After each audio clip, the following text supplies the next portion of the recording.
इसलिए आवश्यक है कि राम मंदिर बन के जानते क्या संदेश देगा।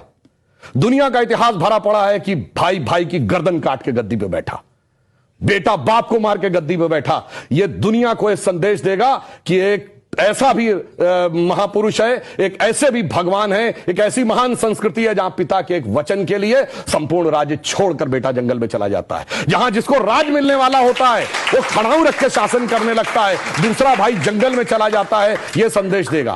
और दूसरा संदेश जानते क्या देगा? आज दुनिया में देखिए क्या है, रशिया ने यूक्रेन पर अटैक किया हुआ है, हमास ने इजराइल पर अटैक किया हुआ है, चाइना ने पहले तिब्बत को एक्वायर किया, अब ताइवान के ऊपर नजर है, कुवैत को इराक ने कैप्चर कर लिया। एनेक्सेशन, सब्जुगेशन एंड डोमिनेशन, पूरी दुनिया में कॉन्फ्लिक्ट है। भगवान राम ने क्या संदेश दिया? जब लंका को जीता, क्या एनेक्सेशन किया, अपने राज्य में लाया? नहीं।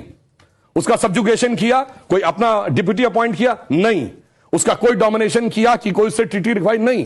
कहा भाई अपने अपने धर्म का पालन करो, बस हम इतने ही में करते हैं। तो पूरी दुनिया को जियो पॉलिटिकल संदेश अगर कोई देगा तो वो ये देंगे। और मैं एक बात और कहना चाहता हूं, जो आपने कहा राम शब्द का अर्थ जानते क्या है? रम धातु से बना है। जैसे आपने हिंदी में और संस्कृत में शब्द सुना होगा रमणीक स्थान, रमता जोगी, यानी जिसमें चीज सेटल हो। राम शब्द का संस्कृत में अर्थ है रमन्ते इति रामः, अर्थात वह एलिमेंट जिसमें संपूर्ण संसार सेटल्ड है। और वो एलिमेंट का संघर्ष किससे है? दशानन से, 10 मुख वाले रावण से, उसकी 10 इंद्रियों की बहिर्मुखी पिपासा से। और राम उत्पन्न कैसे होंगे? राम के पिता क्या नाम है? दशरथ। तो 10 इंद्रियों को रथेंगे तब भगवान, तब डिवाइन एलिमेंट आपके अंदर उत्पन्न होगा। Extrovert tendency of all the 10 senses को डिस्ट्रॉय करेगा और धर्म स्थापित होगा। जब ये कहने लगते हैं ये राम वो राम, तो मुझे जानते क्या नजर आता है? वही बच्चों को एलिमेंट्री पढ़ाया जाता है 1 2 3, फिर आगे जाके वो फ्यूचर में एमएससी मैथमेटिक्स भी करता है, बैलिस्टिक इक्वेशन भी बताता है। पर ये कहेंगे नहीं वो बैलिस्टिक इक्वेशन है तो फिर तो 1 2 नहीं पढ़ाना चाहिए, क्योंकि वो तो अलग है। मैं पहले भी उदाहरण दे चुका हूं। 4 - 3 = 1 होता है।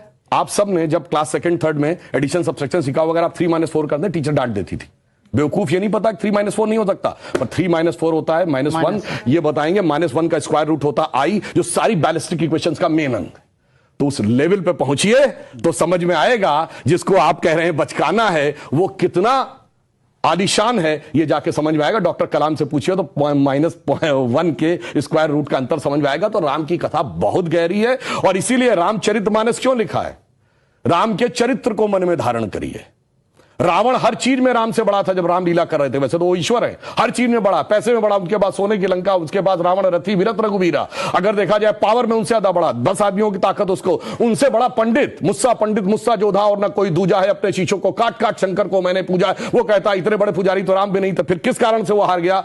चरित्र में राम बड़े थे। इसीलिए तुलसी ने कहा रामचरितमानस। और चरित्र की याद दिलाएगा यह मंदिर, जो सिर्फ भारत के लिए नहीं पूरी मानवता के लिए श्रेष्ठतम मानवीय मूल्यों का प्रतीक होगा। इसलिए 21वीं सदी का महान भारत बगैर राम मंदिर के संभव नहीं था। इसीलिए अमृत काल के उषा काल में राम मंदिर उभर के सामने आ रहा है। बहुत